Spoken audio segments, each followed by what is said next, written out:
have to say this, I am in the Visit Cleveland camp now. After last night, we had a chance to go to the Grammy Museum, amazing facility, and really do appreciate the hospitality Dr. Ennis having us here to be hosted. And thank you to all our presenters today, and appreciate you being with us. We will start this morning with Delta State University, and I believe President Ennis is presenting on behalf of the university, and I will thank Dr. Michelle Roberts again for helping us put all this together, and I will turn the podium over to you. Thank you. Good morning. Good morning. Welcome to Delta, and welcome to Delta State University in the beautiful city of Cleveland. And yeah, I want to reiterate that all thanks to the staff who really worked hard to make this a good visit for you all, and I hope that you've enjoyed it, and please come back. But taking off my host hat, I'm now part of the agenda and presenter, so I want to talk a little bit about Delta State. And I give this presentation in the context of knowing that you've already heard from the commissioner, and so some of the things I'm going to say are the Delta State take or reaction to things you already know about the larger IHL profile in terms of workforce development.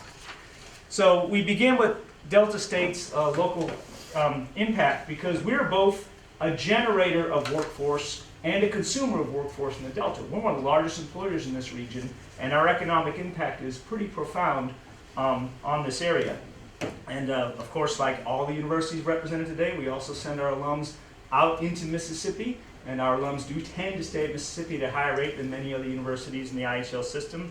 And then our own institution supports over 500 jobs in this region. And as you all probably know, when you have a university in your town, you get both the faculty and staff, and then you get their families. And so there's a significant amount of workforce development in our educational program, and then we impact the workforce directly by employing, and then indirectly by bringing along those faculty and staff that we attract to the Delta, their larger extended family and network. So we're very excited about that. So a little bit about us, and you probably know this data, so I'm going to just keep it very brief. We're a small public regional, 2,785 students, as I checked last night, our very latest data. I've been telling people 2,800, close enough. We are 81% in-state, and the IHL average for in-state is 63%, and we're quite proud of the fact that we, like a lot of the regional universities, are much more oriented toward our in-state population. 49% of our students are Pell eligible, and then our mix is 53% white, 36% black. Dr. Roberts was right to point out that does not add up to 100. We've got a lot of other categories, but I wanted to keep the slide simple. But Hispanic, Pacific Islanders, and then the international students make up the rest of that population. And like most universities in the state, we are trending more female than male in the last few years, with 59% female and 41% male. Right? So I mentioned I wanted to invoke the commissioner's report to you in Jackson about a month ago, because it really matters in the Delta. We know that we have in Mississippi not an unemployment problem, but a workforce participation problem, in that we have population that for various reasons could be, but are not in the workforce. And I'll go ahead and tell you from the local context, we have employers in the Delta who are craving employees. And we have viable businesses in the Delta whose expansion is in part limited by their faith in the ability to attract and retain high-quality employees in this region. So we're very aware of that. And of course, in our business, so we're all part of this solution, K through 12, community college system, but our part of this solution is here. This is the educational attainment data, and you'll see that the employment rates will go up based on the educational credentials. So an individual, and this is national data, but if you look at an individual who's not completed high school, it's only 60% in the workforce. When they get a high school completion, they jump to 74%. So of course, yesterday when you heard from the state superintendent, I thought it was very important that what he said was there's a certain segment of the K through 12 population that they're just trying to get done. Well, on the economic workforce development side, any student who walks across that commencement, even if all they do is get a high school diploma, they're increasing their chances of workforce development by 14%. It's a big jump, right? And the next big jump is, of course, some college no bachelor's degree. This data includes certifications and associate's degrees. So you can see that our community college partners bring it up another 6%. But I want you to notice the next big jump is my sector, right? If you want to get an individual into the 88% workforce participation rate, you've got to get them all the way to a bachelor's. And I have to point this out because I welcome and understand the rhetoric around let's get students into trades.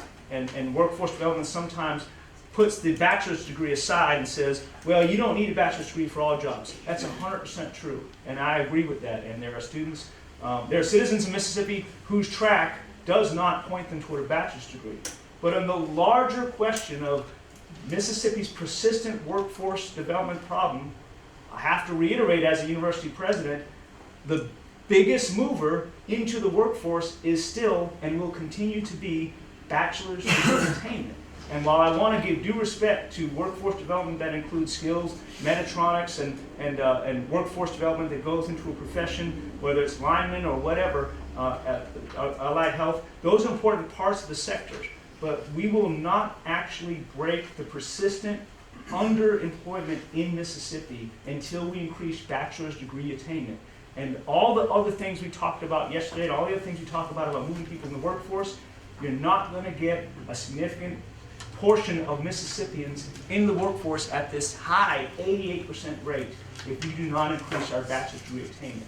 And that bachelor's degree in this data is any bachelor's degree. And I think that's important. And I won't presume to speak for my fellow presidents, but when you look at this data, we don't get into the fusses about whether a student should major in anthropology or engineering, right? Those are good disciplinary conversations that our faculty have, and we talk to industry about what they need. But at the large level, at the policy level, please know any bachelor's degree moves them closer to full participation in the employment market. Now, we could also have a sub-debate about which bachelor's degrees may move them into higher economic places, and that's certainly a conversation that we have all the time among our faculty. We certainly understand that some bachelor's degrees have more earning powers, some bachelor's degrees are more needed in Mississippi, but if you take away anything from my message, I'll just tell you, Mississippi needs more bachelor-holding citizens, and if we get down to angels dancing on pinheads as to which bachelor's degree, we're missing the point that any bachelor's degree, even the degrees you might think are useless, like my beloved bachelor's in English, that still moves them into a different socioeconomic position and increases their workforce development. So all of us in the higher education sector, we primarily want to get them graduated. Now, achieving that and then talking about how to refine that workforce development and talk about which bachelor's degree we should invest in, that's a good conversation to have. But in general, this rising tide will float all the boats. If we can get more bachelor's degree attainment across the disciplines, we're going to have higher workforce development. The data is strong, it's consistent, and it goes year after year across multiple crosstabs. You can't fight this data because it's the reality of workforce development, not just in Mississippi, but in America.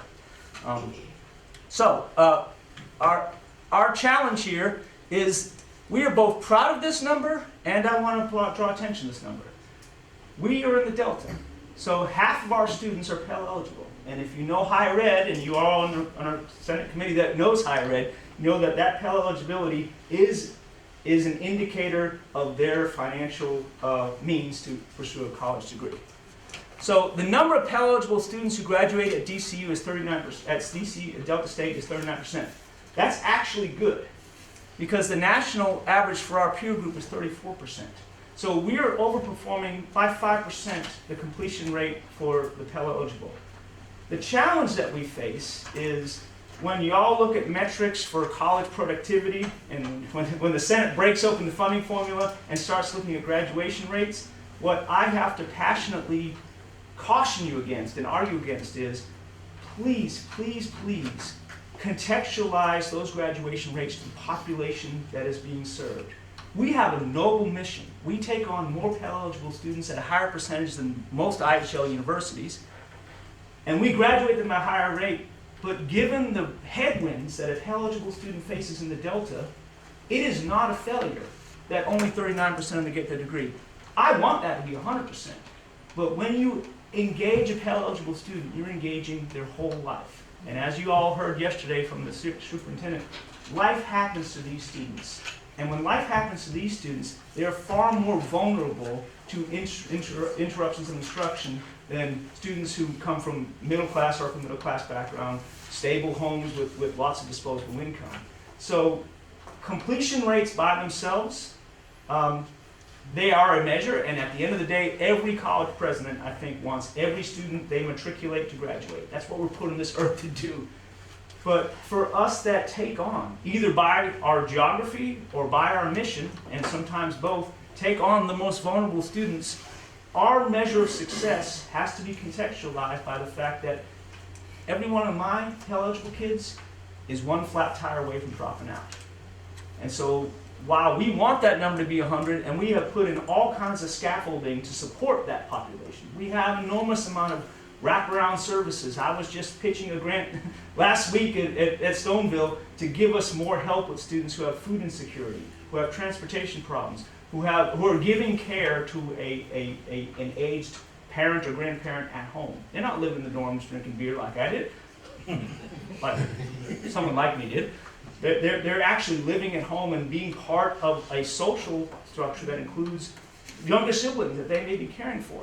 So as you look at completion rates and funding rates, I will make the pitch that this number and other numbers like this, you can use other measures, you can talk about expected family income, but when an institution takes on Mississippi's most vulnerable students, that should be in the conversation as to what our graduation rates look like. Because frankly, I could pump this number up by taking less poor kids.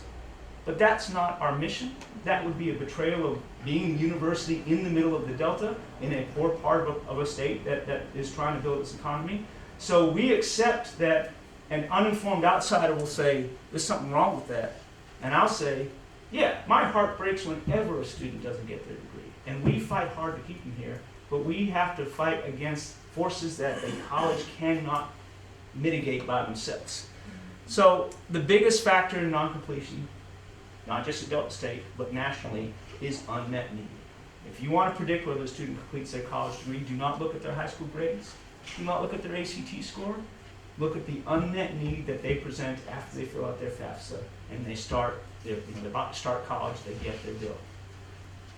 The unmet need is the space where 100% of those Pell students becomes 39% of those students graduated. And since that's half my student population, you can see that we are oriented around getting that unmet need addressed. We're doing a lot internally. We've got a capital campaign, and I keep telling my philanthropy people, unmet need. I don't need new buildings. I could use some renovations in my current buildings, right? I don't need a glass and steel tower. I need need-based aid for unmet need to move this number up from 39 to 40 to 50, and then move their labor participation rate from 60 to 70 to 80 to 90 to 88. That's where we need to get them to. Unmet need leads to decreased degree aspirations nationally and also regionally, and lower levels of completion. It's actually not a complicated challenge. The problem is that the most common way to address unmet need is someone's got to write a check. And whether the state writes a check, or a private foundation writes a check, or the student has a payment plan and works 50 hours while trying to take a full-time load, someone's going to have to pay that bill. Right? So, to the specific question that this committee is seeking, I want to go through some of the things at a university level that we're doing. We're quite proud of our nursing program. We have 3 degrees, and our nursing students are 96% Mississippians. And that number is very important to us because, as you learned yesterday from the Delta Health Alliance, we have a regional healthcare, some people call it a crisis, it's certainly a dire need. Our health outcomes in the Delta drag down our workforce participation, which limits our economic development. And so one thing Delta State can and will continue to do, and has been doing for decades, is we put nurses into the field from Mississippi, and then we keep 73% of them in Mississippi 5 years after graduation. Now, I'm not sure how much credit we can get for that. Part of that is these are young people, sometimes not so young people, from the Delta who have family and investment in their communities. So they come to Delta State and they know they want to work in Louisville, they want to work in Tunica, they want to work at the hospital in Greenville, right? Of the 73%, you know, we lose the same reasons that other people lose. Some economic opportunity. We know full well that many of our nurses could nearly double their salary if they moved from Shelby to Atlanta. That's just a fact of nursing right now. But we're proud that we have so many Mississippians in our program. We have so many Mississippians stay. I'd like that to be a higher number, but once again, we're talking about students maximizing their own potential, and for some of them, their choice is to move on, and we struggle with that. Of course, my response is, what can we do to make this place the place that you want to spend the rest of your life? What can we do socially, economically, aesthetically, fiscally, to make more of those nurses say, I can have a good life in the Delta? 73% of them stay. Wouldn't that be lovely? I think a lot of our health challenges in the Delta would go down if I could increase that number to 80, 85. Knowing full well that people, of course, will always have free choice to move if they want to.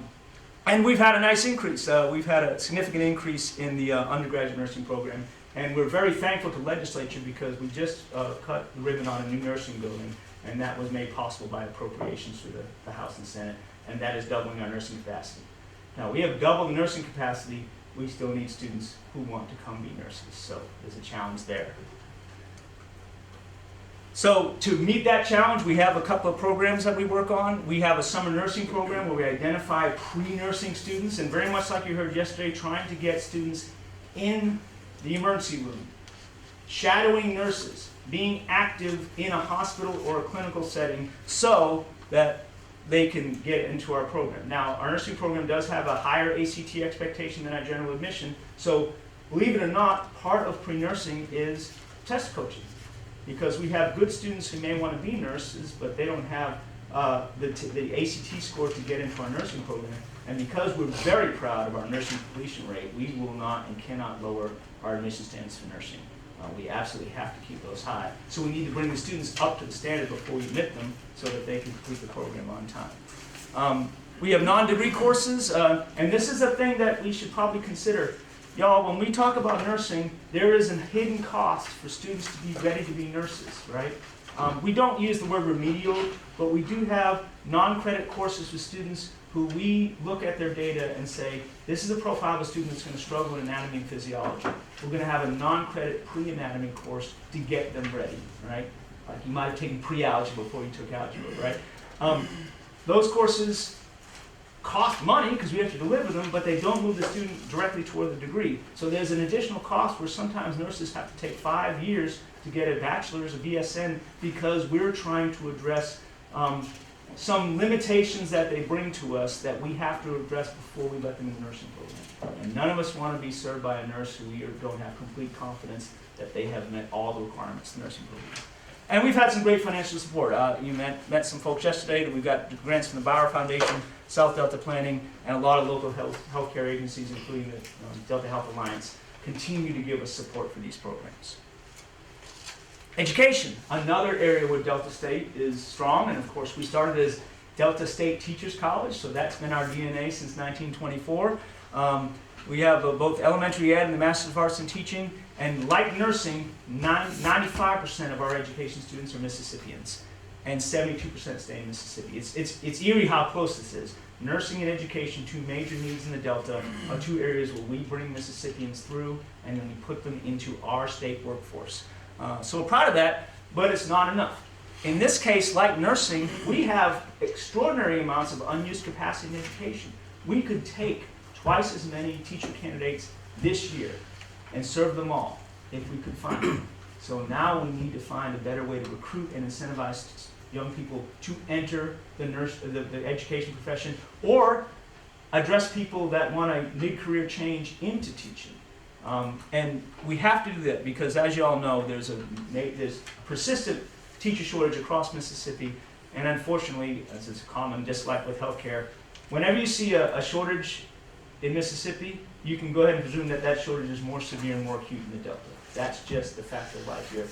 Almost every school district has a teacher shortage, especially those school districts that are rural, right? Well, almost all of our school districts are rural, so we have a significant number of teacher shortages. We have Congressional District 2, which is basically the Delta. It maps over the Delta almost perfectly. We have 454 teacher vacancies right now. And those, it's October. A lot of those teaching jobs will not be filled. I can't graduate a student in mid-semester, and even with alternative qualifications, we've got students in the Delta being taught by long-term subs. And then, of course, we try to get them to Delta State, and we have to address some challenges when they arrive. Aviation. So we have 3 degrees in aviation and then the certification in agricultural aviation. You heard a little bit about that yesterday because that agricultural aviation program is done through a federal appropriation from Senator Hyde-Smith, and we also get support for apprenticeship program that you heard about yesterday from South Delta Planning. 100% of flight operations graduates have secured jobs, and 32 out of 32 agricultural pilots, 24 in Mississippi. I will say the challenge here is that it is very hard to figure out how many of these pilots actually stay in Mississippi, because I don't know how to count someone who has a house in South Haven, but they fly out of Delta in Memphis. But we are trying to understand, certainly the ones who stay in this region and are able to work in private or corporate, they can stay in Mississippi.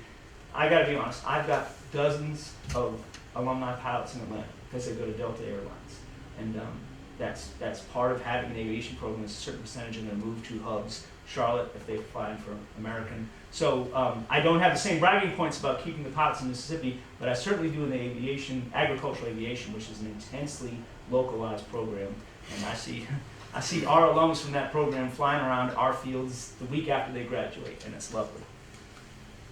So I want to briefly just mention some other programs. These are also high-need programs, but I want to, in the interest of time, just touch on them briefly. Our Bachelor's of Social Work is extraordinarily important in this region. We have an enormous amount of unmet social need. We don't have enough social workers, and in some cases, the infrastructure at the county level or at the state level is not sufficient to help students, citizens of the Delta with all their needs. So, frankly, I think the Child Protective Services, Mississippi Child Protective Services, I don't know how that exists without our graduates in social work. They are the ones who intervene, they're the ones who take on extraordinary caseloads, and like nursing, we could employ twice as many social workers if I could attract them and get them through the degree program quickly enough. And then our accountancy program. We're very proud that we develop accountants and that 85% of them stay in the state of Mississippi. And I don't know any business that couldn't use another good accountant right now. Once again, we have an input challenge. Getting young people interested in accounting has been a challenge for our faculty. And I can't tell you how many students I say, you've got a propensity for math. You can have a long and successful and remunerative career, and there's a certain resistance among the students to this profession.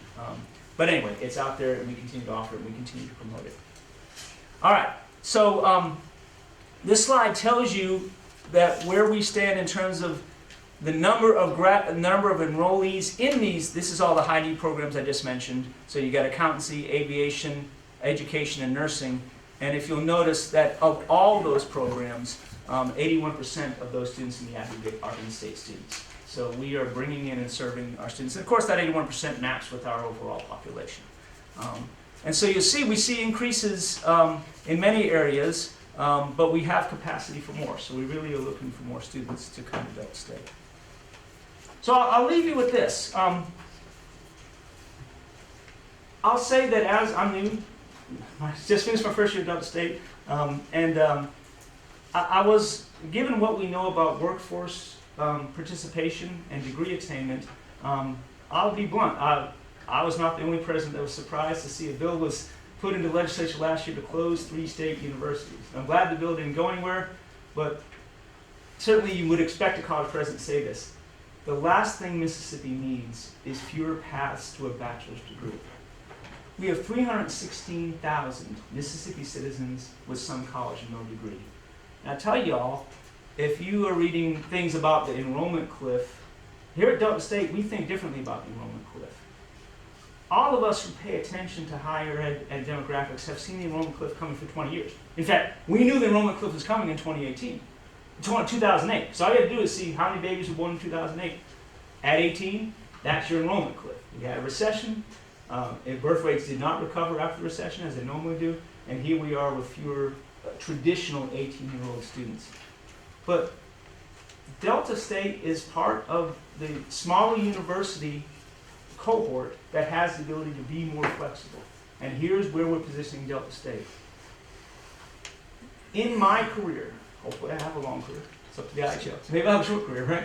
But in my career, the traditional 18-year-old high school student who enters college the year after their senior year is going to move from a majority of college students to a plurality. That's going to happen this decade. And at some colleges, it's happening in the next 3 years. These are the students that we need to start serving more actively with different policies and different pedagogies and different programs, right? We don't have to have an endless supply of 18-year-olds if we think differently about the students who started a degree and didn't finish for some reason. And I'll go ahead and tell you, that 316 students, you can already guess. A lot of those were Pell-eligible students who started college without the wraparound economic support they needed to complete the degree. So they've got 12 hours of college. They left not just without a credential, but they left with some student loan debt, and they probably left with a sense of something incomplete, and then they left Mississippi with a student who is less likely to be in the highest level of employment participation. Now, they may be happy, they may be fine, they may be like, things worked out for me great, and I don't regret dropping out of college. But we need to target this group of students who at one point in their life thought a bachelor's degree is the right choice for my future, and something happened to them. Now, some of those 316 made a conscious and voluntary choice that college was not for them, and we say Godspeed. Hopefully they have the life they wanted. But I know too much about this to tell you that those 316,000 students are all entirely voluntary separation from a bachelor's degree program. I don't know what the number is. It might be 2/3, but let's say that half of them, let's say that 160,000 of them want that bachelor's degree. What can we do to reopen the doors of public higher education to bring them back in? So the enrollment cliff is scary if you think of higher ed as a place where we turn 18-year-old high school students into 22-year-old college graduates. But that's not how American higher education is going to work for the next 2 decades. Instead, we're going to have to reinvest in the 40-year-old student, in the 37-year-old student, in the 51-year-old student with 2 kids, right? And we're going to have to think differently about that. And that's why I appeal to you all. Right now, things like MTAG, they are designed for the traditional high school student. The fact that much of our state aid is keyed to full-time students keeps us from serving these students. These are the students that are actually going to mitigate the enrollment cliff. We still need all IHL institutions, and all IHL institutions can thrive, but we're going to have to service those students. And if you worry about workforce participation, how many of those students with a bachelor's degree could re-enter the workforce at a higher level of participation? That's one of the challenges we face, is our infrastructure and our mindset in higher ed. Mine, certainly. I was the traditional student. I started college at 18 like all the other bozos in my high school class, and we all finished around 22 and went on with our lives. But to be socialized in that kind of approach to higher ed is to miss out on these folks. And if we can get 1/3 of them back into higher education and get them to the bachelor's degree, we've now put over 100,000 people back into the workforce at the highest participation rate you can achieve. And I think we all want that. So what we need to work on, and at least at Delta State, is we need to increase our BA, let's just say BSBA attainment. We need to do it across the state, and Delta State has to be part of that. And that means we have to think about the routes that students take. And I'll give you an example. Yesterday, y'all heard a lovely presentation about linemen, right? And it's great. You can get a lineman in 6 weeks. That young person can get a credential in a high-need area. And you heard anecdotes, right? These linemen making a ton of money because of the hurricanes, right? Going off and making, $10,000 in 3 weeks, all right? That's great if you're 22. I want you to picture the 54-year-old lineman. That student maybe never thought about a bachelor's degree when they could make good money as a lineman at 22. I tell you what, I come from South Carolina. We had hurricanes every year. I had linemen in my yard every fall. I never saw a middle-aged lineman. because some of these careers are great for young people, but they don't have a 50, 60-year employment horizon. And that's where we have to be more flexible about retraining students. Multiple career lives is a concept that we have to be more comfortable with. That a person could be a firefighter for 8 years and then go back to school and be an accountant for 15 years, right? And then be a teacher for the last 8 years of their career, teaching math, which is something we need, right? We have to be aware of technological replacement. So we're looking at our aviation program with both enthusiasm and terror. I'm enthusiastic because our aviation program is an extraordinary part of Delta State's history and tradition. I'm terrified that in 30 years, half those planes are going to be drones. And what is Delta State going to do when that happens? Well, we have to get ahead of that, so we are. We need to think about how our policies support students who need childcare, who need transportation, and who need help with tuition. We think about financial aid too often as helping them pay their bill. If I have a student who has a zero balance, but they live in Clarksdale, and as you heard yesterday, 5 people in the family are sharing one vehicle, that student's not going to finish their bachelor's degree. They'll make a good try of it, but they're going to be part of the 2/3 of Pell-eligible students who don't get it done, right? And then we need to think about regional need. Now I'm going to end on this because the range of size, delivery, and modality is important for Mississippi. Consolidating into a few larger institutions ignores the fact that in our regions, we have students in small high schools. We have students who take this wonderful path from a high school where there's 50 seniors to a community college where the socialization is ramped up enough for them to adjust and handle it. And then they come to a place like Delta State where they can go anywhere, but they're still managing a community that's the right size. So the reason that we should have different size schools in different parts of the state is that we have different needs across our state. And one of the things I say when I go to Rotaries is, one of my favorite quotes is by James Madison, one of the officers of the Constitution, president, and he was asked about public higher education. He was asked, why should the government support colleges? And it's a good question. This is 1810. Should the government spend a penny on colleges? It wasn't in the Constitution. Higher ed wasn't in the Constitution. And he was asked, should we? And he said, higher education is necessary for healthy democracy. And states, he said states, that's why we don't have a national university. George Washington wanted a national university, but Madison said, no, that's a state policy. And Madison used this wonderful phrase. He said, states must provide cheaper and closer seats of learning. And that's what Delta State is. We're a cheaper and closer seat of learning.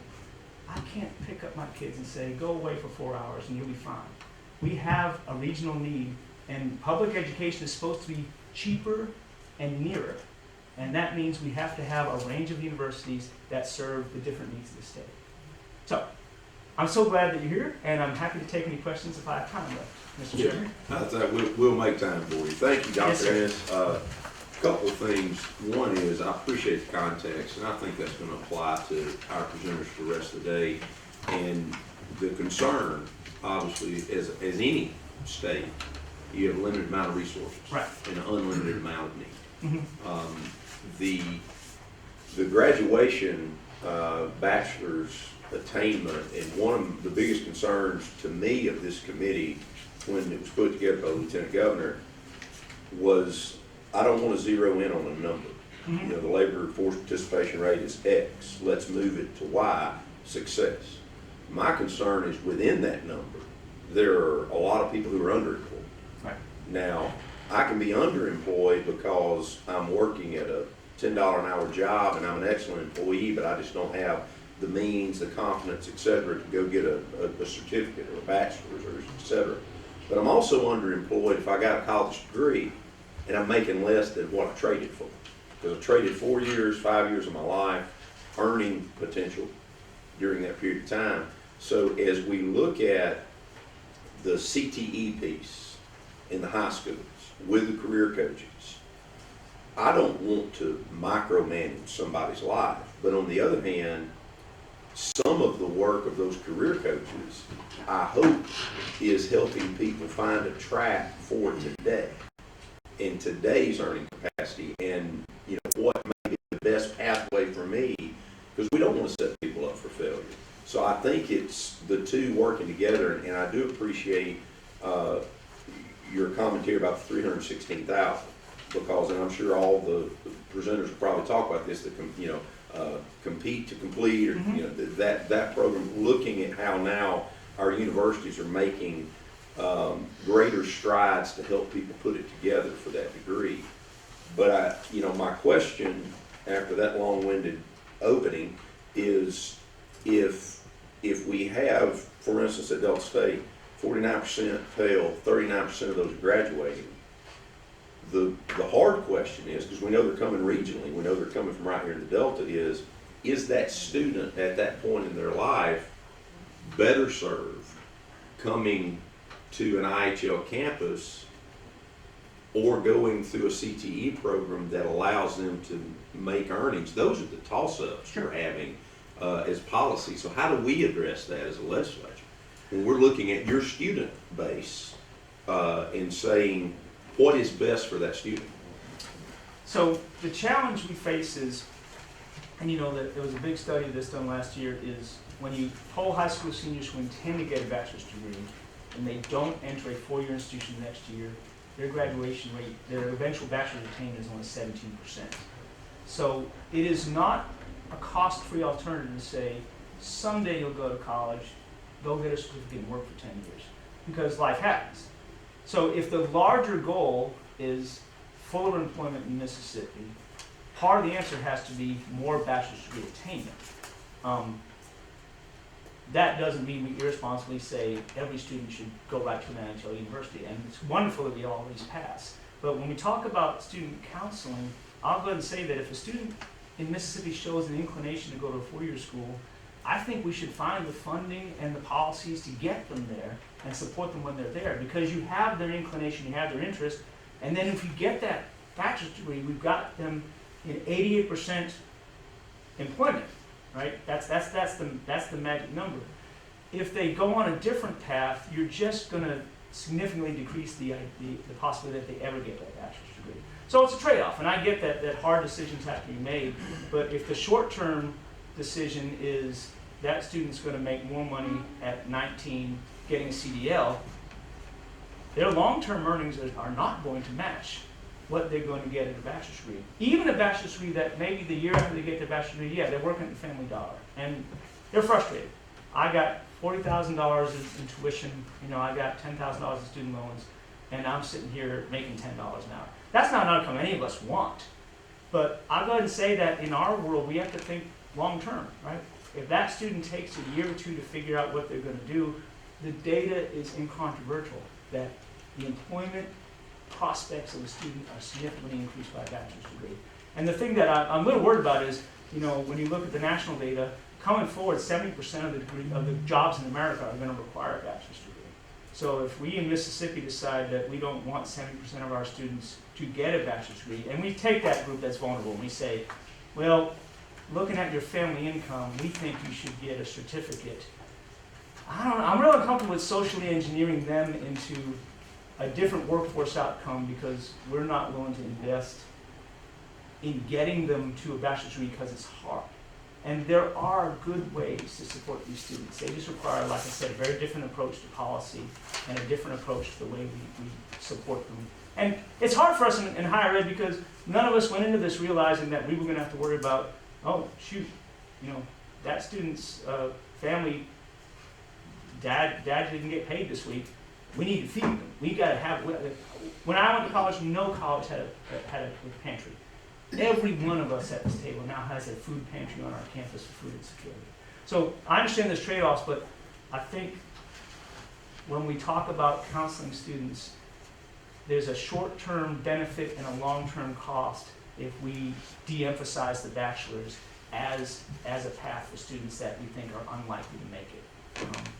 And I want to clarify, I'm certainly not going to discourage anybody Sure. who wants to go to an IHL institution or seek a bachelor's degree. Right. But in the focus that we're going to have going forward through Accelerate with Workforce, we're not going to fund as a state low wage, low demand programs and that's not IHL related. Sure. That's not Right. picking Yeah. degrees. Right. That's talking about the job training the industry partnerships we're gonna have. We want priority sectors, we want high wage, high demand.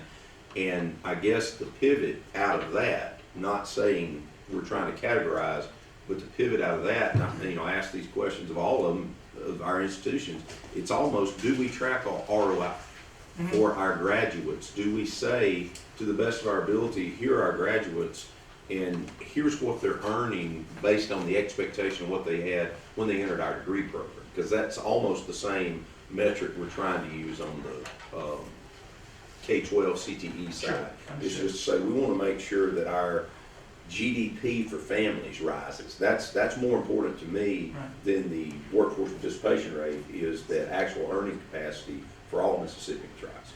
Well, I think when we talk about policies, and that's where you already see these in places, right? How many of us run a teacher education program in a local school district is subsidizing the tuition in exchange for a future teacher pre-committing to the school district? So in that case, we're looking at, here's a workforce need. The industry, in this case the school district, is intervening in a positive way and saying, we're going to pick up your unmet need, right? And of course we deal with this nursing for years, right? And unfortunately the challenge with things like nursing is we don't have enough money to really outbid a private player for a nurse. So while there's been some wonderful schemes to say, look, we'll do this program, and if you stay in Mississippi for 5 years, we'll forgive your student loans or something. In point of fact, a private company come in and say, oh, we'll pay off that mill. We'll pay your buyout to take you. So, but there are places certainly where, in the higher ed system, if you have a high need, high wage program that I don't have, and it makes sense to mount that program at Delta State, then we have a conversation about where are these students coming from and what's the investment in getting them out. And certainly we have students who come to college. There's two things to know. Is one, the freshman choice of a major is extraordinarily unreliable. So if you have a student who comes in and they show up and they're undeclared, those incentives, whether they're tuition incentives or signing bonuses, or most importantly, paid internship, which you heard about yesterday, or a co-op experience, you can divert students who don't really have a plan into those industries and those workforce needs you have. But we've got to put that in front of the students and say, if you're just adrift, here's an incentive, here's a program, here's a curriculum, and here's a job at the end, working here. Right? And the challenge for us in the Delta is, of course, we have fewer of those types of businesses that we can track a student from matriculation to employment, with the employer being actively engaged. We have some of that, we certainly do with our aviation program, a lot of work with the airlines and places like FedEx. That's the place where we have the most experience with that kind of thing. Thank you, Senator Derek Simmons. Thank you, Mr. Chairman. And I'd just like to say, I really appreciate Chairman Sparks for bringing the show on the road. I know a lot of times we have presentations or committee meetings at the Capitol, and we'll have a person like you, Dr. Inez, or President Cook, you all present to us at the Capitol, and I really appreciate the fact that we came to Delta State to get the aesthetic feel of what we actually are dealing with in the Mississippi Delta. I really appreciate what you said about our institutions like Delta State and Valley, and our institutions that are in a certain part of the state, and they are accepting students at our institutions that may not be able to go anywhere else because they have limitations. And I think what you really said was that based off the geography or the mission, we are accepting students that other institutions may not accept. And that means a lot to me for the Mississippi Delta. And then another thing you said too, Dr. Innes, was that a lot of the students that we deal with are just one flat tire away from dropping out. And when I look at that 316,000 piece of those students who basically experience a flat tire, nobody brought them to spare. Right. And so my question is, what policy-wise, what would you say should be a recommendation for us if we are trying to target that 316,000 and trying to get them back into our institutions so they could actually have a degree attainment? The biggest difference you can make for Delta State, and I won't speak for my peers, but I suspect they might echo this, is the state aid that's tied to full-time students will not touch any of those 316,000 students. Because those 316,000 students now have kids and jobs and lives and mortgages and homes and car payments. I can get them to Delta State for 6 hours, maybe a couple of classes. But when you have state aid locked into the old model, full-time, you're actually taking taxpayer money from those 316,000 and you're giving it to, students who are full-time. I think full-time students, of course, need the most aid because they're trying to get that degree done in 4 years, but if you want to reach those other students, we've got to be realistic. They're going to be part-time, and they're going to take 6 or 7 years to finish because they're not going to quit their job and come back to Delta State and move into Monroe residence halls. They're going to stay in Shelby. They're going to stay in Drew, right? They got a job in Tunica, right? They're living up in Horn Lake. I can work with them in terms of modality, distance learning, some hybrid classes, but if they can't access the lion's share of state aid in Mississippi, they can get federal, they can get a student loan, they can get partial Pell, but we've locked out that group of students from the state aid that was intended to help increase college completion. So that and I appreciate what you said about when we have our counselors who are trying to help those students make post-secondary decisions. Mm-hmm. That's on the front end. But that 316,000, these are people who've already made those post-secondary decisions, and now for whatever reason they didn't finish. Right. But we know based off that 88%, it's in the state's best interest to get them that bachelor's degree. So we want to try to do everything we can to try to get them back to our institutions. So Right. it sounds like we need more money that's not tacked as state aid. Well, I mean, certainly when I talk to private foundations, that kind of aid is something I talk about because they're more flexible about how they spend their money. And I want to acknowledge that the chairman's comments by being very clear. That 316,000, they're hard reach. They're hard to educate, and they require different resources. So, just bottom line, it is cheaper and easier to turn an 18-year-old into a 22-year-old college graduate. It's just their lives are focused on coming to college. They'll get it done. Some will, some won't. But to retrieve that 300-something thousand, even to retrieve a portion of them, it will take more money per credit, I think, to get them done. Because the way we recruit them, the way we engage them, the way we support them. You've got a student who they took college algebra in 2015. Now they're coming back to get a nursing degree, and they've got to move on. And they may need some remediation. I mean, it doesn't help me if they took a college class 15 years ago, and that college class is they passed it when they were 21, and now they're 43, and that's a prerequisite for the next class. In some cases, we'll accept their credits, but we still have to address their skill deficit because they've been out of higher ed for a long time. So I think they're worth going after, but I won't sugarcoat it. They require more effort, and their success rate is going to be lower because some of them actually haven't really addressed the factors that led them to quit college in the first place. Their life is just not set up to go to a four-year institution, and while their desire may be there, their family or financial situation may be something that no state policy and no amount of financial aid can really address. But like I said, I'm a realist. I can't get all 300 something, but if I get a third of them, I help the state and I help a third of them. I'm the guy, the story, you're sitting on the beach and there's all these South Carolina story, all these sea turtles, and they're all trying to get in the water, and most of them are going to die, and the guy on the beach starts flipping a few sea turtles into the water, and the other person comes up and says, why are you bothered? Most of these sea turtles are going to die. It doesn't make a difference. Pick up a sea turtle and say, made a difference to that one. And that's how we've got to approach these students. It makes a difference to that student that we help them, even though we can't help them all. Thank you, Mr. Chairman. Thank you, sir. Any other questions? Senator Williams? I'm sorry, I know right quick. Thank you, Mr. Chairman. Thank you for your presentation. I just had a couple of questions. The 316,000, is there any kind of a study or anything ever been done to find the best way to reach these people? I mean, obviously that's a new demographic that's out there that we need to reach. It'd be nice to know if somebody's already started going down this path. So there are universities that I know of and study and emulate that do a good job with this population. So there's that out there.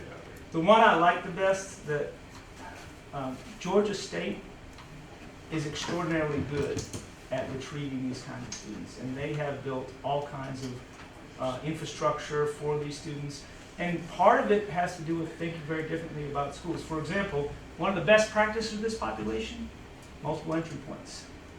You can't just start in August and January. So then I've got to sit down with my overworked staff and say, can we enter a cohort of students in October? Can we enter a cohort of students in May?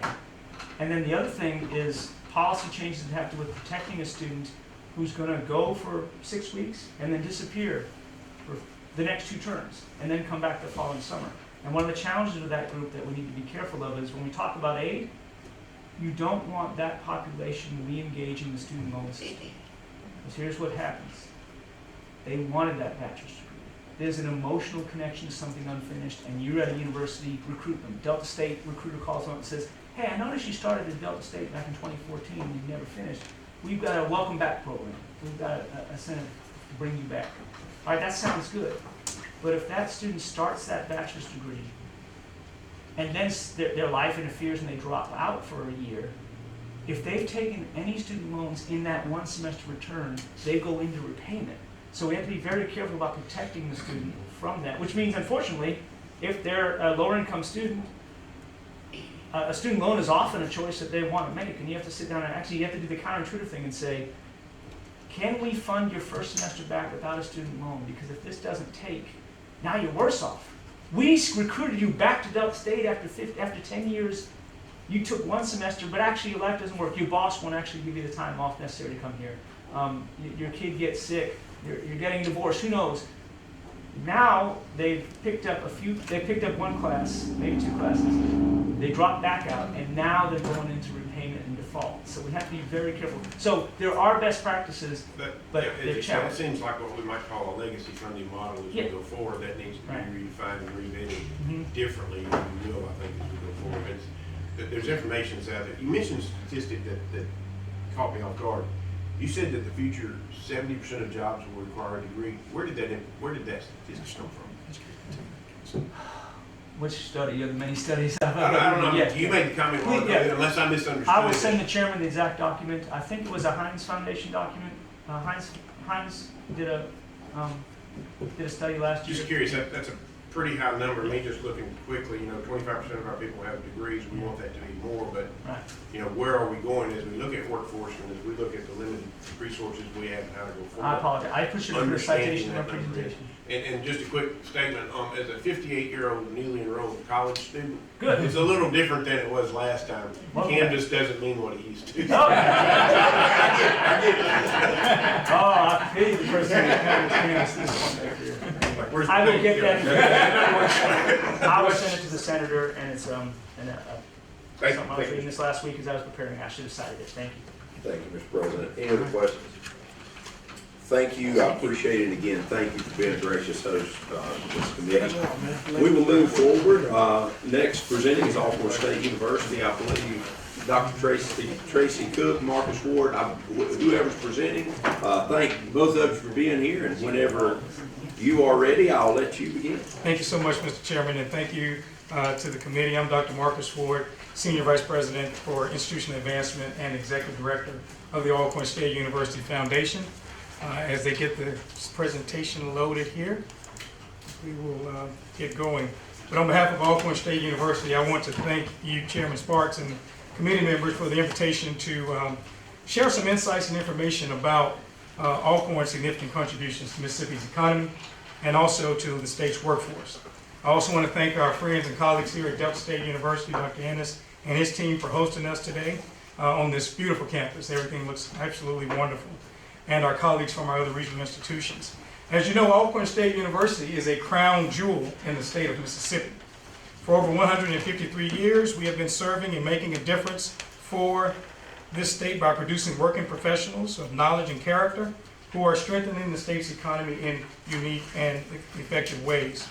We are the oldest public land grant in the nation, HBCU land grant in the nation, and the oldest public land grant in the state of Mississippi, with a nearly 3-to-1 return on investment to this state.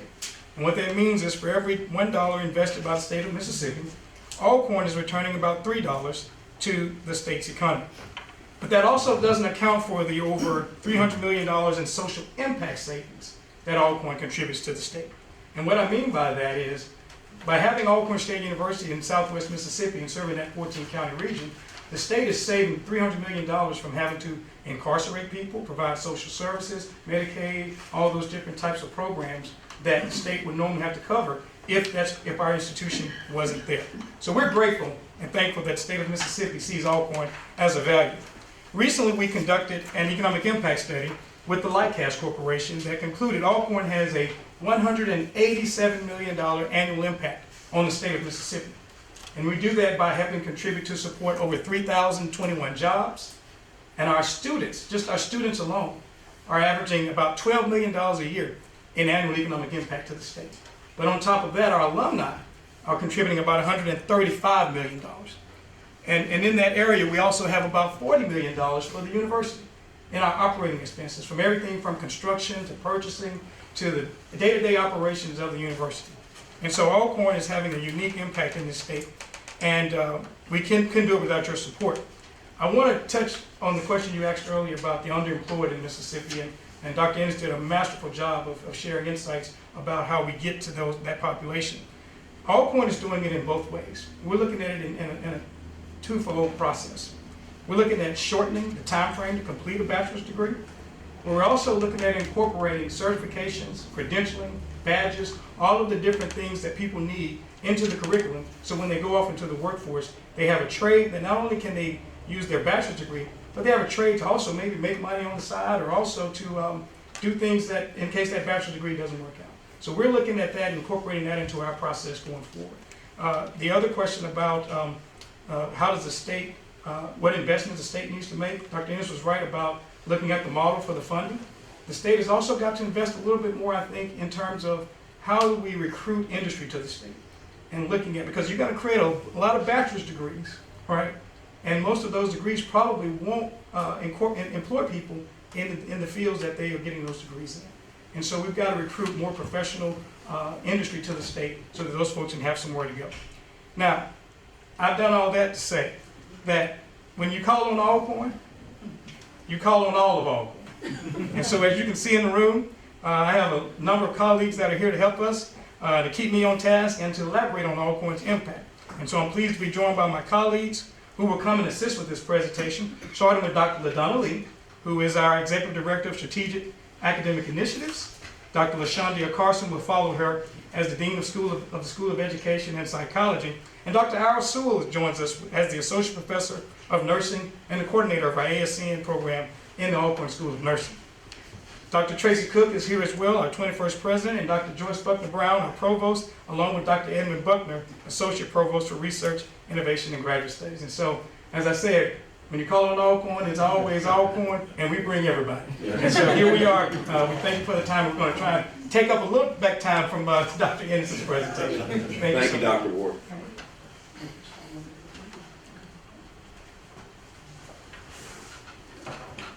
Good morning. Good morning. At Alcorn State University, we proudly uphold a rich tradition where knowledge and character not only matter, but form the foundation of everything we do. With a dedicated team of 653 employees, Alcorn State University proudly serves a vibrant student body of 2,894 students as of fall 2023.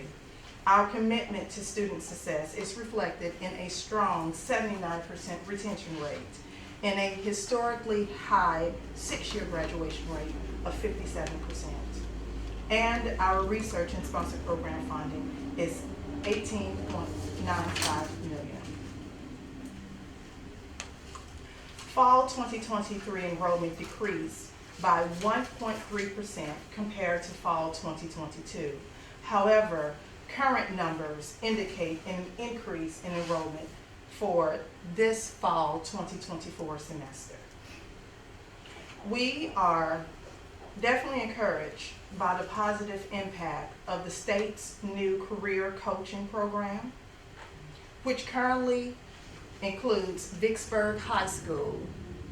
Vicksburg High School is there, and it's also one of Mississippi's leading high schools in sending students to Alcorn State University. However, since the career coaching program launched in 2022, we are still gauging its full scope and impact. Currently, there are no systems in place to track the progress and outcomes of students influenced by this program. We are open to learning about effective tracking methods to better support and assess the career-focused journeys of these students. Now, this graph illustrates the distribution of graduates across various degree levels from 2018 to 2024, highlighting trends in educational attainment that are directly relevant to the Mississippi workforce. Over the years, we see a consistent output of graduates in bachelor's and master's degrees, which are key to meeting workforce demands in fields such as healthcare, education, and businesses in Mississippi. The number of associate degrees awarded has shown a significant increase, particularly from 2022 to 2024, where numbers rose from 22 to 35. This trend suggests a growing interest in shorter, career-focused programs that align with technical and entry-level roles in the workforce, crucial for industries facing skilled labor shortages. Bachelor's degrees consistently represent the largest group of graduates each year. Although there was a peak in 2021 through 2022, followed by a decline, these graduates play a pivotal role in sustaining Mississippi's workforce in professional fields that requires foundational academic knowledge and specialized skills, particularly in the STEM area. There has been a steady rise in the number of master's degrees awarded, with a high of 156 graduates in 2023-2024.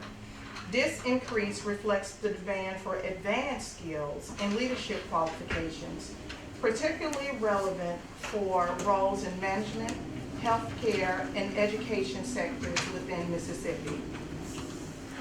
Although the number of specialist and doctorate degrees were smaller, these graduates are essential for highly specialized and leadership roles in workforce, including fields like education, administration, healthcare, and advanced technical fields.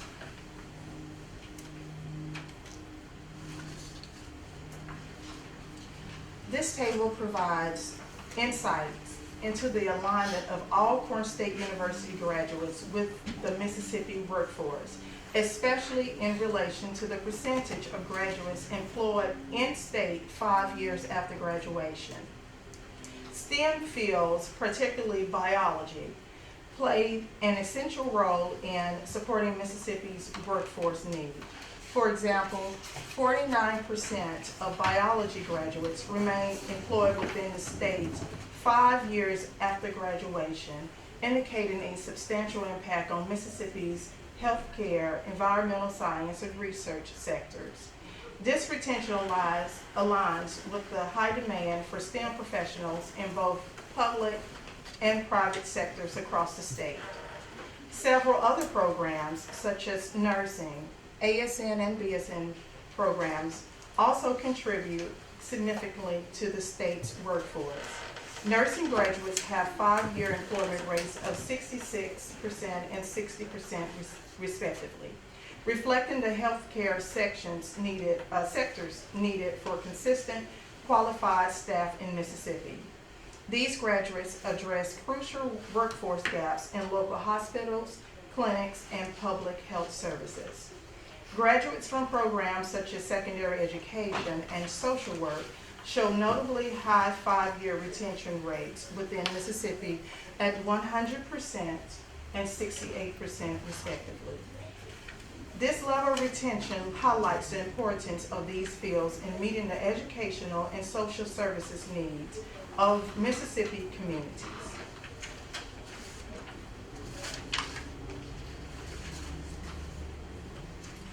The Department of Advanced Technology offers 3 undergraduate programs and 2 graduate programs. Applied Science has the highest enrollment among undergraduate programs with concentrations in electromechanical engineering, computer engineering technology, health physics, and GIS and homeland security applications. Both graduate programs have equal enrollment, and this is as of fall 2023. These majors provide students with valuable job and internship opportunities through our partnerships with businesses in Mississippi. Students and recent graduates have access to specialized roles from health physicists and radiation protection managers to quality engineering. These roles are part of permanent job placements and internships at respective Mississippi businesses or businesses that are in Mississippi, like Entergy. Entergy and ASU developed the first radiation technology program in Mississippi in 2007. All students who graduate from the master's degree program with a concentration in radiation technology are gainfully employed. Alcorn State University has partnered with Nissan to enhance the robotics and automation program by providing robotic equipment for student use. Additionally, Nissan offers scholarships to Alcorn students supporting their educational pursuits. Our 1999 alum, Victor Taylor, is now the vice president for Nissan plant. Southwest Electric offers our students hands-on experience through internships. This past summer, Austin Smith, an Alcorn student majoring in robotics and automation technology, completed an internship. And did I miss one? Okay, and ERDIX. ERDIC provides a path for Alcorn students and faculty to participate in research activities. This year, DeMarcus Jackson, an Alcorn student, was selected as a Technology Commercialization Fellow at ERDIX Works. And a student, Alcorn student Jacob Pizzazz, also did an internship. Piazza, thank you. Also did an internship that resulted in a permanent job. Currently, Alcorn State University is currently entering a memorandum of understanding with the Mississippi Department of Health. And so far, they have 3 jobs have been secured by our recent graduates with them. Now I will yield the podium to Dr. LaShondia Carson, Dean for School of Education.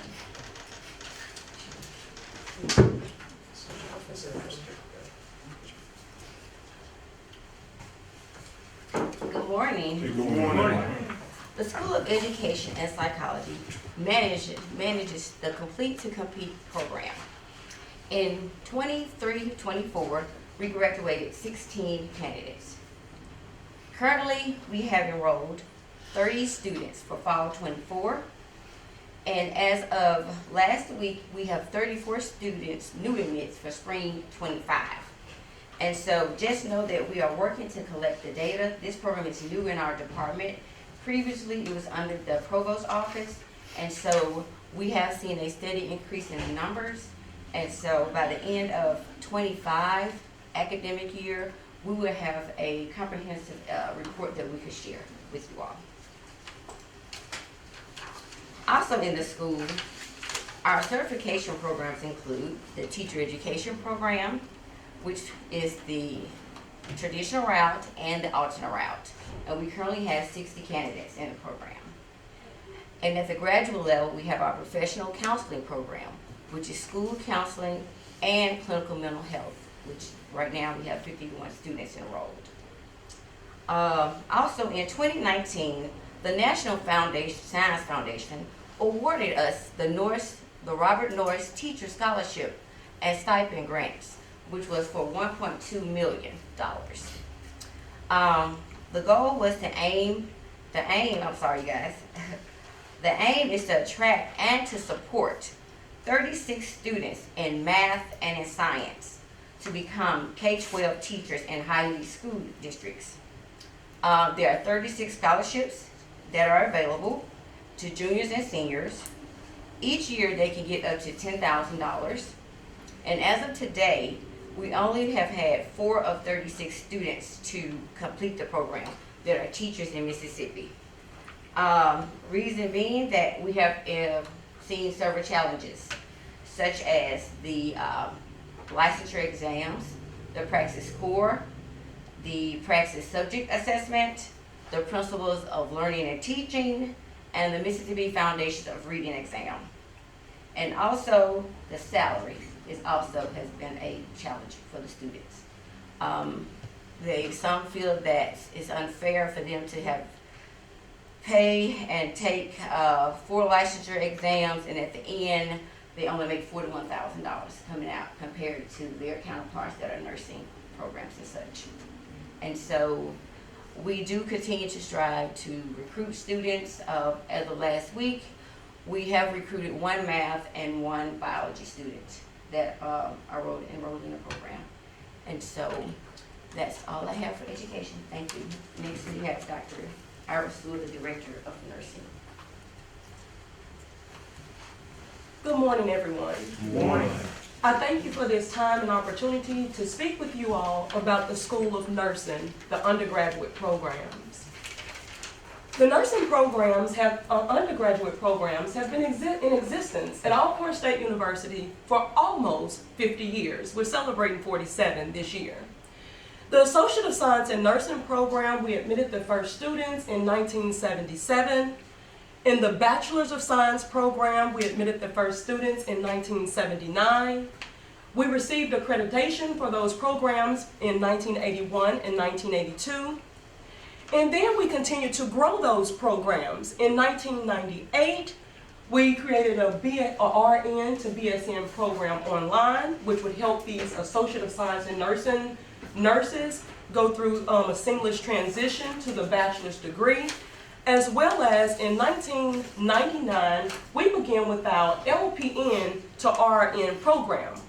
So the goal of the undergraduate program is to grow nurses through the hierarchy so that they can be able to achieve different career goals and seek different opportunities within the nursing profession. The mission of the School of Nursing at Alcorn, we know that through teaching and through scholarship and service, our mission is to actually provide students with undergraduate and graduate nursing degrees where they can go out in the state of Mississippi as well as throughout the nation providing competent care to clients. As you can see on this slide right here, our nursing program is very significant. But the nursing practice in the 21st century faces many challenges. There are many challenges that we have to tackle. With there being rising healthcare costs, people delay seeking medical treatment. So people are sicker now than they have ever been before. We have technological advances, and all of that sounds good until you have a nurse who's at a new facility and they don't know how to use the equipment. So it kind of slows down the care that's given. Or when you have the nurse who is used to working at one hospital who have this charting system, but they move to another hospital and they have to learn all this different technology to care for the patient as a whole. As you know, with advances in healthcare, people are living longer, but as I said once again, people are sicker. Now, some other challenges that we face in the workforce may be burnout. A true story that I would like to share with you all. My child goes to school and he's in 4th grade, and I pull up this year and I see one of my friends, Holly. We work together at one of our local hospitals, and I say, "Good morning, Holly," and she opens the door and Corey gets out the backseat of the car and she says, "Boy, go on to class." Well, I'm thinking she's a helping mom because as I told you all, in 2015, before Natchez Community closed down, we were colleagues. So the next morning I pull up, I'm like, Holly must be on vacation, okay?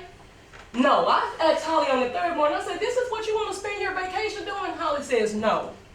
After COVID, I'm tired. I would rather see these children smiling every morning, getting out to reach a goal, than to go face that hospital right now." She said, "But I do it sometimes on the weekend." So we have nurse burnout, we have the aging workforce, and as we have the aging workforce, that's going to lead to nursing retirement, with approximately 500,000 nurses leaving the field in 2024. There's also predicted, even with COVID happening, increase in pay, people traveling, and the nursing shortage has improved, there's still expected to be a nurse shortage deficit of 75,000 nurses by 2025. So do we need our nursing program? Yes, we do. Now, I want to share with you all some job placement data from our Associate of Science in Nursing program and our Bachelor of Science in Nursing program. At the top, we have the ASN, which is Associate of Science in Nursing, job placement rates. Now, in 2021 to 2022, we had a total enrollment of 50 students. That was first level students and second level students who will be graduating. Out of those 22 students, we did have a 100% job placement rate, with 67% of that being in the state of Mississippi. In 2022 to 2023, we had a total enrollment in the Associate of Science in Nursing program of 62. 22 again were in the second level class, the graduating class. Of those 22, 100% job placement rate once again, with 77% employed in the state of Mississippi. So associate degrees are also very important. They can fill in some of that healthcare gap.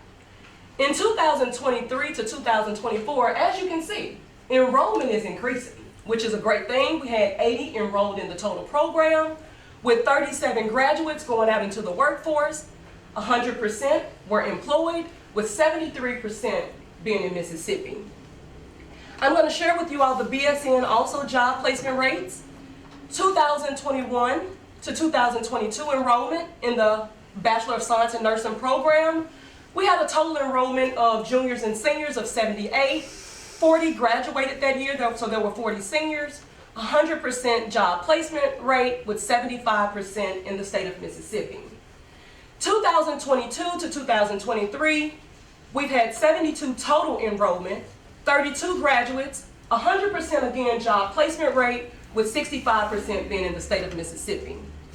2023 to 2024, 67 total enrollment, junior and seniors, 37 graduates, 100% job placement rate, and 59% in the state of Mississippi. Now, I've noticed that with our Bachelor of Science in Nursing students, what I have found through doing the research and going through the charts, because when we're looking at job placement, we do surveys with our students each year. We call them, we collect through emails, we go through social media. We do everything we can to reach our students, and especially if they're moving on and continuing education, we have to sign off forms like where are you going and why, okay? I've noticed that the BSN job placement rates for our school is a little bit lower because a lot of them are not Mississippi residents. They are coming from other places. So a lot of them are going back home to the areas in which they live. Alcorn, we're doing a lot to retain students for the state of Mississippi. So I just want to share with you just two major things that have a great impact from our students. Our students take something called preceptorship. And this helps them to transition into the nursing world. So our ASN second level students and our BSN our BSN senior students take this course, and we assign them with a preceptor as part of their transitioning course to a preceptor, a licensed nurse with a year of experience in the state of Mississippi. So what does that do for our students? That helps our students to become familiar with facilities. It helps our students to become familiar with technology in that facility. It helps our students to become familiar with their policies and procedures of that facility, which means the more comfortable you are, the more you like something, and the more likely they are to be recruited. So we do that for our ASN and BSN students as part of our curriculum. Something else that we do with Mississippi Office Workforce and Mississippi Hospital Association, as well as Mississippi Deans and Directors, Alcorn State University undergraduate programs also participate in Summer Externship. Summer Externship is a program that has been orchestrated through the state for workforce. And what they do is, after our students have successfully completed their first year of studies, they're eligible to apply for a job in the state of Mississippi at a participating hospital, where I'm part of that committee. In the past, we've had 39 hospitals and approximately 19 nursing schools to participate. This year, I attended a meeting in October, and I'm proud to say those numbers have increased. We have 43 hospitals participating in the state of Mississippi, where our students will actually go on an interview, get a job, have a preceptor, and that is used as one of our major recruiting tools. So hopefully, if I have to stand before you again, I can come back with reaching those 80% goals that we have. But Alcorn, once again, the School of Nursing, has been in existence for over 47 years. We've educated students for the state of Mississippi, but we want them to be able to and have choices, but we want to keep them in our state. But the school does provide the knowledge, skills, and attitudes that's necessary to try to combat the nursing shortage, not only for the nation, but for Mississippi, so that our patients can have optimum goals for individuals and their families. Thank you. Good morning. I bring you closing remarks on behalf of the Alcorn State University team. But first, I want to yield and thank Dr. Enos and your staff for the great hospitality here. And to the Labor Force Study Group, we want to thank you for your time, your commitment, and your valuable contribution to this study. As we move forward, let's consider how can we use the insight of this information to influence policy to enhance the IHL system. So thank you, and I yield for any questions that you may have.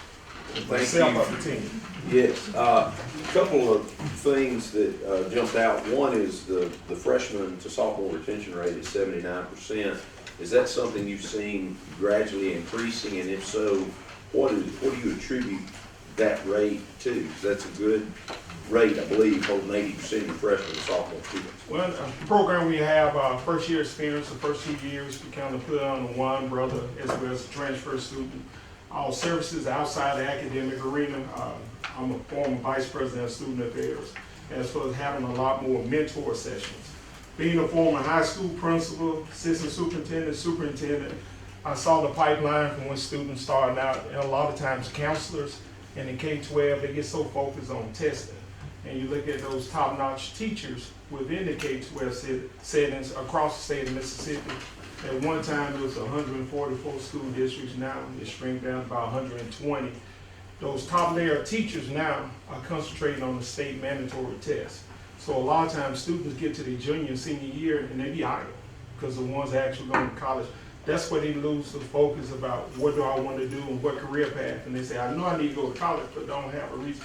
What career field should I go into? So Office of Career Services provide those services. Or we sit down and have those counseling sessions with those students. That's what's giving them the guidance. And then the other thing that there were a couple presentations about associate degrees. And my takeaway, we don't hear IHLs talk a lot about associate degrees. Tell me a little bit about the associate degree. Am I understanding that to be maybe a 2-year degree or something that's Yes. not a bachelor's degree? Yes, sir. The 2-year degree, the associate degree is in the School of Nursing. We do have an associate degree program where a student would have to receive 64 credit hours where they can actually go in the field of nursing and test to take the NCLEX, which is the National Registry, and become a registered nurse. And then they can seamlessly work and help with some of the nursing shortage in the state of Mississippi. Perfect. And we're one of IHL out of 2 institutions that give that associate degree at a university. And the reason I ask that is the flexibility of the regionals, and I think Dr. Ennis even spoke to that earlier, as we're trying to reach and get those 316,000, as we're also dealing with our K-12 graduates, but it's the uniqueness of the programs, and that's part of the focus of this group is to say what niches are that we're looking into the future, what do we need, and obviously nursing, teachers, et cetera. So I appreciate that. I would yield any questions, committee, Senator Parker. So, Marcus, I appreciate you bringing your whole team. The only problem is I wasn't able to catch all of the names. And the 2 people I want to ask questions to were the 2 I didn't catch the names. So my first question, Dr. Lee. concerned the career coaching and that impact that's having on Vicksburg. Yeah, the career coach, as we set up, I think has been a great thing for this state. What we did in this is we set the career coaches aside from the Department of Education so that they are with the economic development community, and their job, as we intended it to be, is to look and connect careers to the students at an earlier age. There's already some feedback that's come to me that Department of Education would like to take over control of the career coaches again, which I am totally not in favor of. Can you kind of give me an idea of how you think the career coaching can help Alcorn State recruit, and can you give me any examples of ways that that has happened already? Thank you. Your first question, I can give you an idea of how we can recruit and track those students, but nothing has happened. As I mentioned in my presentation, it is new. We are excited about it. I did read it on the internet. And so, especially when I started reading the stories about Vicksburg and the career coach and what they're doing in Vicksburg. And it's one of our top feeder schools. So,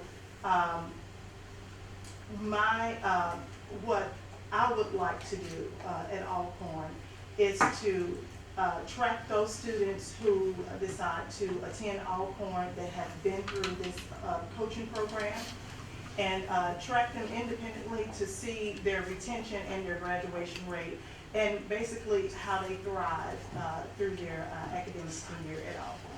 And then also just to add a little piggyback off that, it's important to build those relationships. We have the MOU with Vicksburg, Warren County School District, with the dual enrollment as well as the pathway.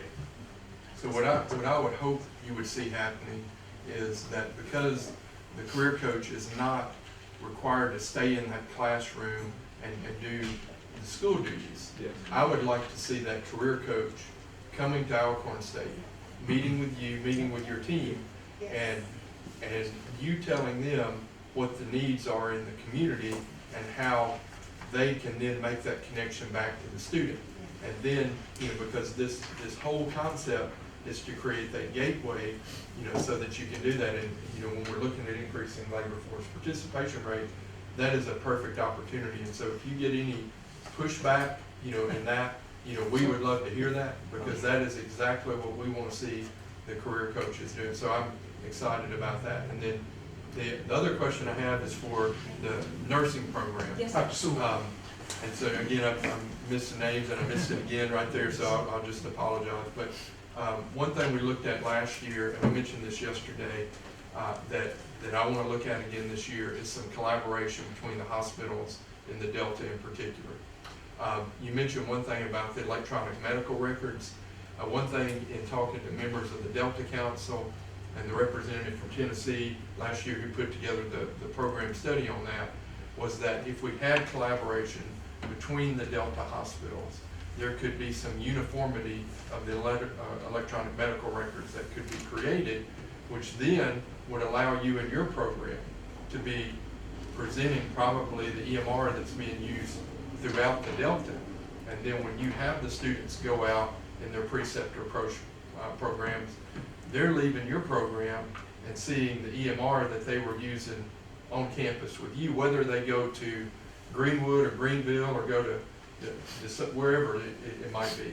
Do you think it would be an advantage if you had a uniform kind of software like that, that you were kind of not only teaching, but expecting them to see when they got into those roles? You're making me smile. And reason being, about 3 months ago, maybe 4, lose track of time, but I actually met with someone about a grant trying to get funding to get a system for our students that was actually linked to the systems that most hospitals are using.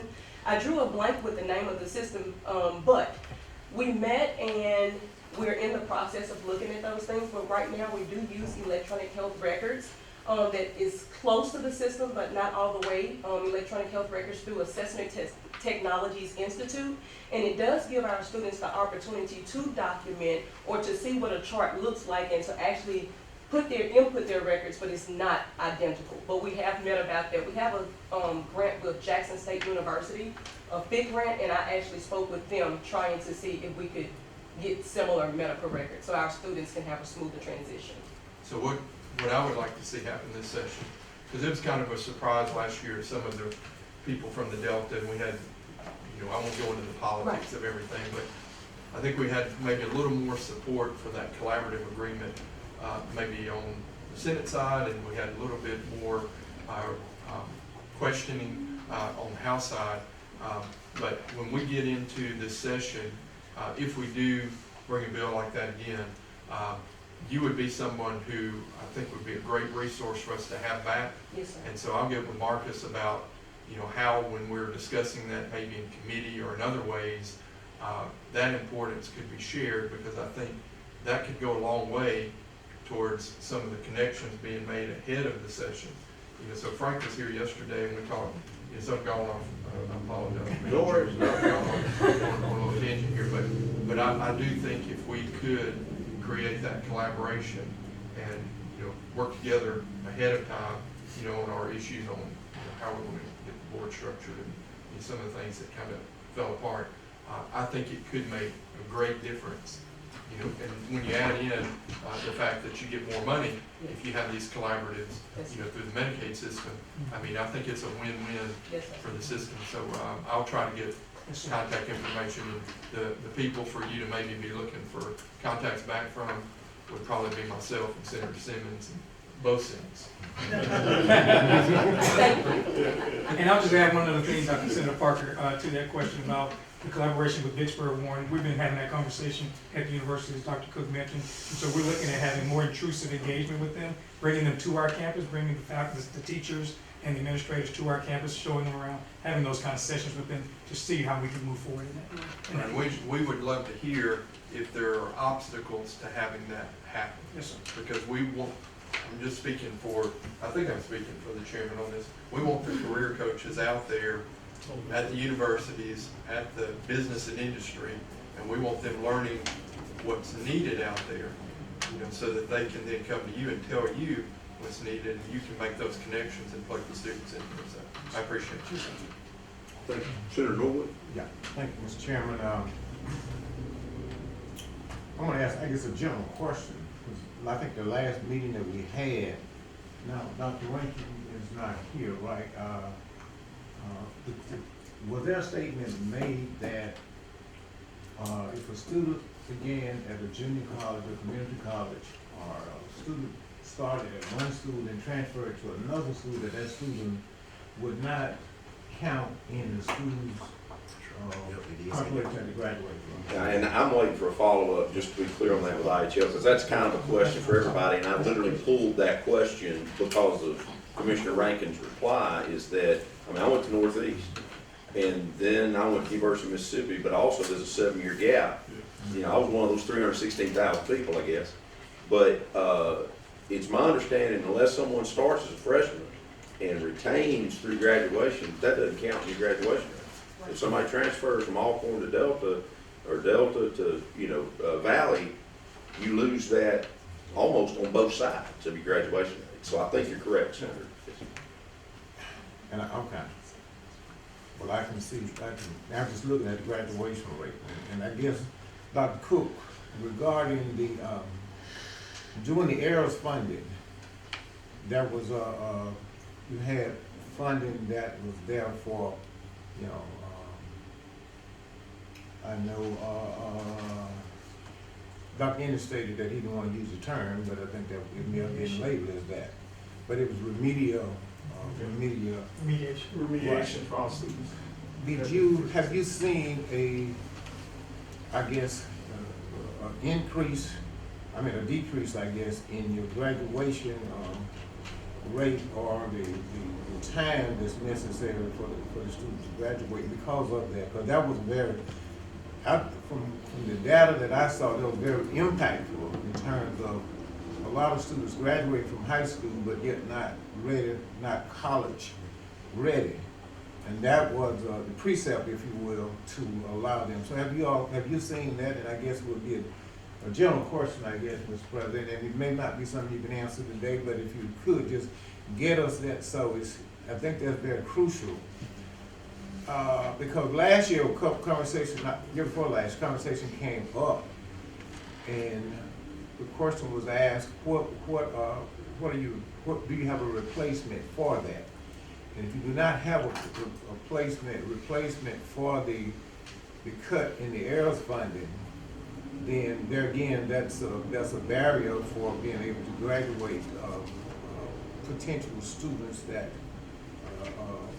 potential individuals that may just have some challenges coming in. If you can't answer that, if you don't have that, if you could, that's something that you can get back to the chairman. So We'll do, but we still experience some deficiency gaps.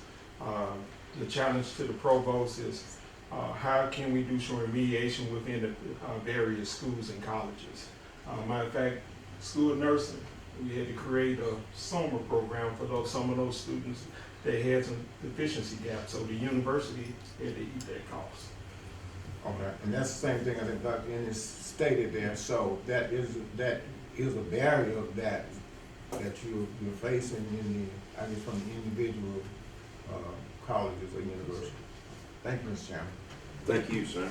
Senator McCollum. I'll be brief. I know we're way behind schedule, but these are things, this is what we're here for. So we can all put up 30 more minutes per time to get some questions answered here. You've been very modest. Dr. Ennis is very forward. Where are your, and Senator Norwood kind of started on this with what are your barriers? Where are your barriers? I've been to your institution. I've spent a lot of time there with the ag background and being former vice chair of ag. And I was I was disheartened by some of the facilities that we saw there. And I said it's going to want to see and come to a facility, to an institution that they're proud of as well. And I think we worked on that. But additional barriers I would ask about, Dr. Ennis talked about 39% Pell eligible students.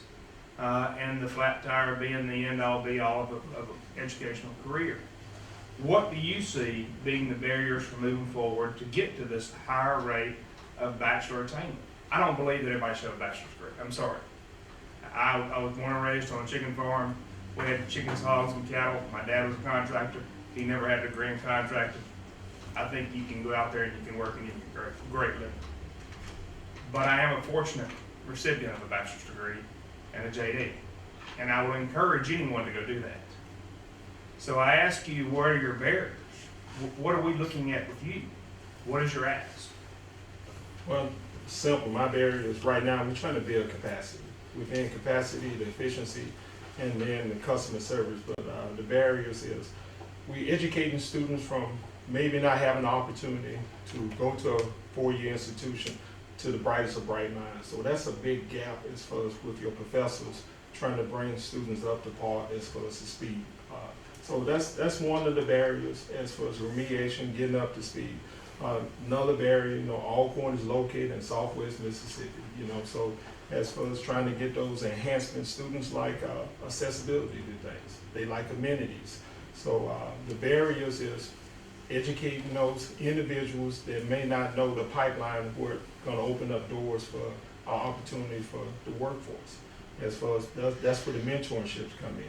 Because a lot of them say, I want a college degree, but I don't know what I want to do with the college degree. So it's actually bringing those students up to speed and showing them pathways. And I'll add to that, as Dr. Cook mentioned, facilities, you mentioned it yourself, our location. When you're coming to Alcorn, you're coming to Alcorn, right? You're not going anywhere else. And when you come there, you want to see paradise, because you saw that at a school up further up the road. And so if we can improve our facilities, our faculty housing, which we have done, as you mentioned, our residence halls, those kinds of things, and we're doing those things with the funding that we're receiving from the state. I would also add that pay for our faculty, which the state has been working to address equity across the SREB average and strengthening Alcorn State University and the rest of the state's public institutions. The pay scale is one of the areas. And I'll also defer to Dr. Buckner Brown, our provost, if she has anything she would like to add to that conversation. I just really wanted to say, I echo what Dr. Harris said. Our students are different than the students that work. He used the term unmet needs. I refer to the term because I'm a public health professional, and we call it social determinants of health. So you're looking at socioeconomic status. And the other thing that has been mind-blowing for me is mental health needs. Something that we overlook, and I don't think we really understand the coping strategies that students require. So we have quite a few instances where they're just a dire need for not just visiting a therapist, you know, off and on. They need really constant care. And so, and I'm a big advocate of higher ed, but I do understand those physical and mental health needs come first. And so while I endorse that, I don't wanna have a break in continuing education, but if you're not well, you can't continue your education. So we have lost our mental health provider that was on campus. That is really a loss, and so we really need to replace that person. And we are filling in the gaps with the online healthcare services, but that does not, I don't think it replaces it. It supports it, but it does not replace it. And so all of those things that he said, unmet needs, we have to address those things. And I will, someone asked to think about the 4-year our retention rate. It is good. But however, you'll see, and Dr. Ennis can talk about, Lee can talk a little bit more about that. Because of the students that we have, 4 years is really what should be the goal. It's not the 6 years staying in school. You have students who, you know, they're the provider for their families. And so you're adding extra years of being in debt. And so we're provide, all of us, I think, are part of institutions. It's a Department of Education requirement. There's something called gainful employment. So we're working on that study. I think it's due in January. So you want to not dictate what major you're going to be in, but you do need to provide students with an informed decision. If you're going to go to school, this is probably the average salary you're going to make. And we're looking at it 4 or 5 years after graduation. So it is a concern for me, and I think all of my colleagues, that you don't want to be in school 6 years, $300,000 worth of debt, and the first job you get is $40,000. So along with that and the other things I talked about in social determinants of health, and as real as Dr. Sewell can say, that we have nursing students where we have paid for their cars to be repaired. Yes. I mean, that's not unheard of on our campus. So We do that through our foundation. yeah, we're not using We have a grant for that. There's so much I can say that this is important. No more questions. So you see why we bring the whole team. That's right. That's They right. say at Valley one team in motion, but we're the team also. Well, thank you so much for your presentation, and we will take a short break, so if people need to step out just a minute. But I also appreciate your comment, and I'm a firm believer in this. We're the adults in the room, and I don't care how smart they are. They're still 18 years old, so we need to be coaching. We need to be guiding, we need to be mentoring, and we need to be transparent about what the reality of their earning capacity is. Thank you so much, appreciate it. We'll take a 5-minute break if we can make it done.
When y'all get ready, we'll go ahead and get back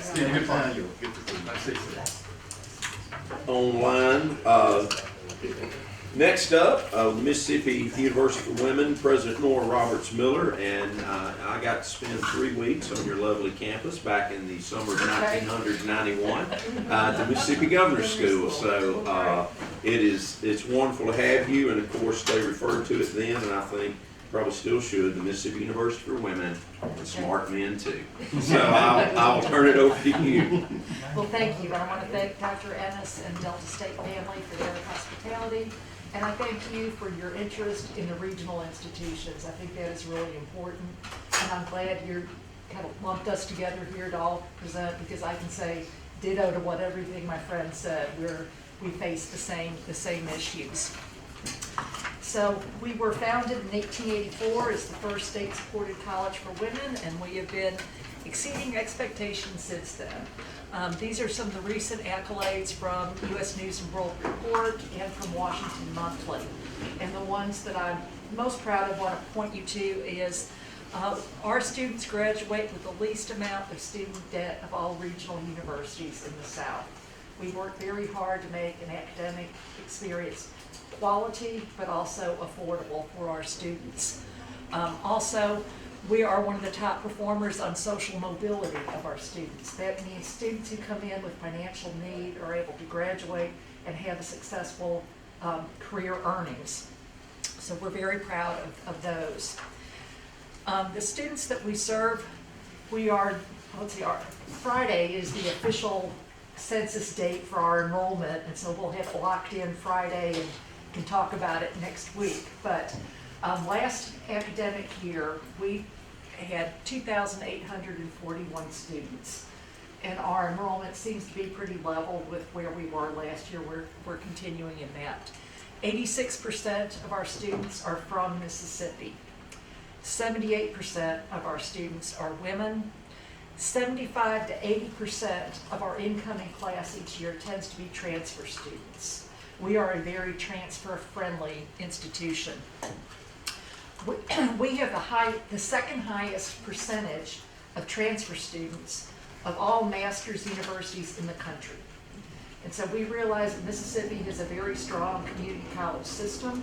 We also realize that if students are making a decision based on cost of where they're going to go, they're likely going to go to a community college, and we can't be free. So we build strong pathways with the community colleges so that students know exactly what's going to transfer, and then they see that this is a possibility for them. We were just at East Central Community College yesterday signing an agreement about a 3+1+1 program where students can get their associate's degree. They can go ahead, they can transfer up to 90 hours into our program so that they don't have to leave their home area. This 3+1+1, they can do the +1 with us online, and the +1 get their master's also online.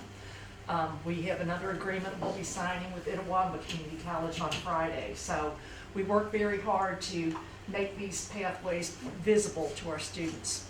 Since 2018, when we started accepting up to 90 hours, we have had 2,934 students who transferred in with more than 60 credit hours. So they have had, excuse me, those students, there's been a cumulative tuition value savings of $3.8 million since that time, over 6 years. This has allowed students also to shave off the time to completion, cutting off about 1/3 of a semester, which has resulted in cost savings for those students of $2.9 million. By taking up to 90 hours at the community college rate, they're able to really maximize what they're able to get for cost. We still try to get those freshman students, but we realize, especially with this enrollment cliff, we've got to look in other areas to get these students. We continue to lead the IHL in degree completion with 33.9 degrees per 100 full-time equivalent students. The IHL system average is 24.3. Again, our community college transfer students really help us to inflate that rate. You were asking about 8-year graduation rate, or about graduation rates. This is these figures are reported to iPads nationally, and these do capture all students. It's not just that first-time, full-time freshman cohort. This gets transfer students, this gets students who come in anytime during the year. And 8 years seems like an awfully long time, but we've been talking about the part-time students, and a lot of those are Pell recipients who are getting that half Pell because they're part-time enrolled. But we lead the system in the completion rate for Pell Grant recipients, with 61%, with the system average being 48%. For all of these students, we also beat the system average with 65.7% for all students and 69.7% of non-Pell recipients. We also, we were the first to offer a Bachelor of Applied Science or Applied Technology. These are technical hours that students can transfer in from a community college. And a lot of these degrees are aligned with Mississippi's job growth. So we have Bachelor of Applied Sciences in culinary, in business, with concentrations in healthcare management, human resources management, degree legal administration, public health education, management, MIS, nonprofit and sports management, and marketing. We have some fast track programs that are online. The RN to BSN is our largest program, and that is an online program. Our MBA program, and we just announced the creation of 2 concentrations for our MBA program, one in workforce development and one in hospitality. And these programs will help to build community partnerships that support workforce development, regional involvement, and the state's growing hospitality and tourism sectors. We looked at the jobs. Okay, my forward. There we go. Okay. We looked at the jobs where there are going to be the greatest opportunities in the future, and looking also at those that are very well paying. So nurse practitioners, 42.6%. We'll also see speech language pathologist is one of the largest growth areas. And we have our College of Nursing and Health Sciences offers nursing degrees from the associates, the bachelors, the masters, the nurse practitioners, and then on up to a doctorate of nursing practice. We also have the public health education, which keys into that health specialties teachers. Our health and kinesiology program, a lot of those students go into occupational or physical therapy later, so we're feeding into those areas. And then speech language pathology also is one of those programs.